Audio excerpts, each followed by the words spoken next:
The night was cold and dead, and so felt Clarence's heart. He dashed through the darkness, never stopping, always watchful for the men, every passing car making him leap back into the shadows of the trees on the abandoned rural highway. His form was hardly more than a shadow, sweating even in the cold, his face bruised and scarred. With every step, he knew they were gaining on him. He darted through the mist and onto a deserted side street, lined with thick walls of rock on both sides. His eyes swept the road. He was worn out from a night of running, but he couldn't stop. He had to get to the city before they found him, or worse, before they found Bran. Suddenly there was a burst of light behind him, coming over the hill. He spun and his eyes flashed, the noise startling him for a second. An engine roared, and he saw the familiar shape of a black van. "No," he gasped. He took off in the other direction as the van blasted in pursuit. His shadow was thrown before him, the headlights burning the sweat on his neck. The road cut through the rocks. The rising walls prevented him from going into the woods. He ran faster, panting for breath, his heart pounding in rhythm with his feet slapping against the pavement. Ahead there was a flash of motion, a squeal of tires, and a second black van shot out of the shadows. He shouted and turned to run the other way, but the first van tore after him, blocking his escape as the other cornered him in. Clarence ran to the wall of rock, desperately digging his fingers into the cracks to climb it, but falling to the pavement when he found he could not. The vans purred to a stop, standing still and foreboding. The intense headlights trained on his form against the wall, blinding his eyes as he crouched over. He held up his hands to shield his face, and heard the doors burst open. Two men coming from behind the cover of the windows, their pistols trained on him. He stiffened. Out of the second van came two other men, bold and strong, their faces emotionless and their forms hidden by black coats that swept as far as the ground. Each held in his hand a wand of black metal. Clarence trembled under their gazes, almost feeling the torturous magic coursing through his body again. The side door of the first van opened slowly. Clarence whimpered, pressing himself against the rocks. All was quiet as the last man came from the darkness, standing in front of the others. Clarence looked up at him weakly. The man's face was rough, his hair light into his shoulders, power behind his gaze. His clothes were torn and bloody, as were those of the others. Clarence counted them in the light. There were only 5. The police must have caught the rest. "Running away so soon, are we?" the man said in a soft tone that held poison. Clarence covered his eyes. "Wouldn't stick around to help clean up, would you?" the man said louder. "Already tired of the project just because the police break in?" "Farfield is over," Clarence managed to hiss, hardly able to breathe. He looked up. "You've already failed, Joris. The police are on to all of you. Vaslin is dead. His spirit is gone. And Emery will hide her son well enough so you'll never bring him back." "But you know where she's taking him," Joris said. Clarence pulled his head away, refusing to speak. Very slowly, Joris stepped into one of the headlight beams, casting a shadow down upon Clarence. "You know where he is, don't you?" Joris stated. Clarence shook his head. No, he wouldn't tell. He would not betray Emery. "I don't know where she's taking him," he stammered, fighting back terror. Joris narrowed his eyes disbelievingly. "Well then," he said, "we'll just have to convince you to tell us then, won't we?" "I won't," Clarence choked. "I can't break my promise. The boy is gone. Farfield is over." Joris gave a dry smile. He leaned down so close his whisper was loud in Clarence's ear. "Farfield isn't over yet," he hissed. "We're going to find Bran Hambric, and we're going to bring him back." A freezing wind blew across the alley where Emery Hambric had parked her car. Her windows were down. The cold chilled her face, but not nearly as much as the sudden feeling of dread that crawled across her skin. "Clarence," she whispered. Something was desperately wrong. He should have been there by now.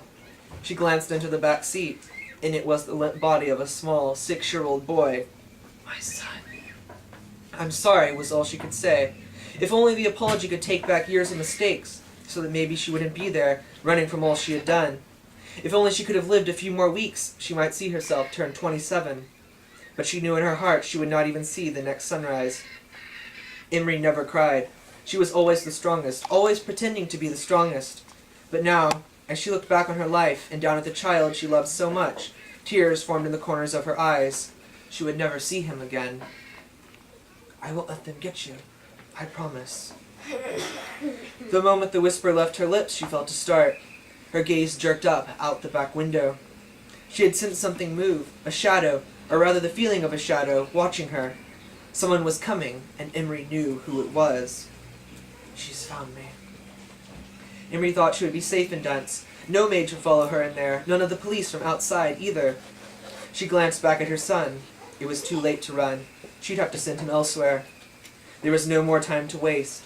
She spun around quickly, searching the floor for something to write on. She tried her pockets and finally found an old scrap.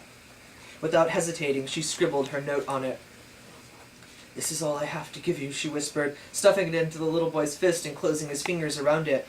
She knew he wouldn't remember anything. Her magic was strong enough for that. But at least he would have the note. She hopped out and threw the back door open, pulling the boy up to her. Much as she longed to, she could not hold him for a second more. The darkness of the alley swept over her as she punched the button on the trunk of the car. The lid swung up, and she pushed her son down into the cramped space. She reached to her neck, touching the string of a necklace that was hidden under her shirt, but before she could take it out, she heard a scrape far behind her. She jumped forward, slamming the lid shut. Her skin crawled again. Her breath came quickly. She pulled from deep within, drawing on magic.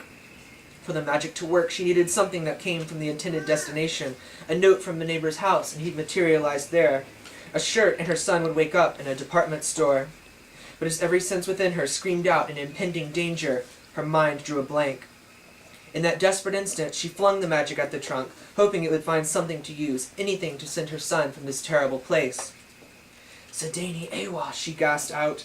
She couldn't manage another breath before a hand burst out of the darkness.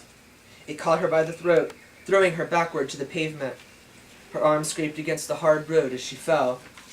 "You fool." The woman's voice was harsh. Imri looked up, her back to the ground. She couldn't make out her attacker's form in the dark, but Imri knew who the woman was.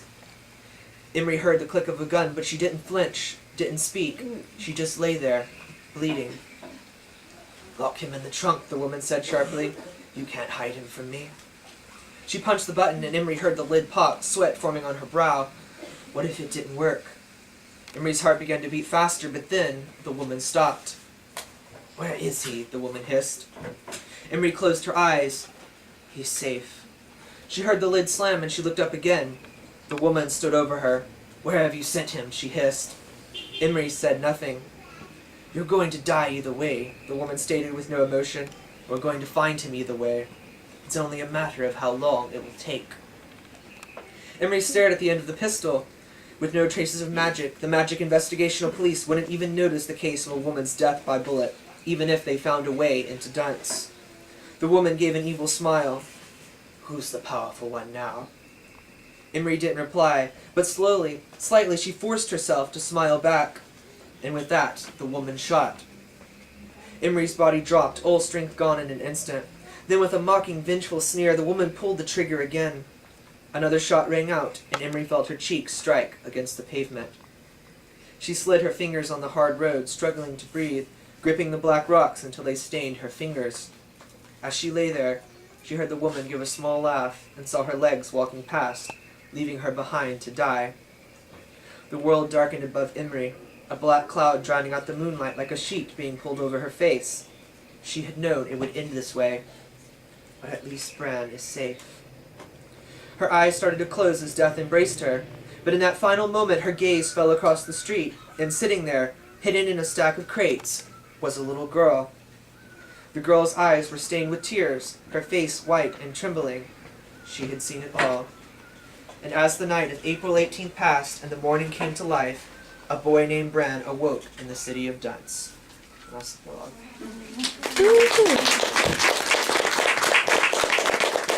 So, if anyone has any questions about writing, about the books, or anything, if you just raise your hand and I will take any questions.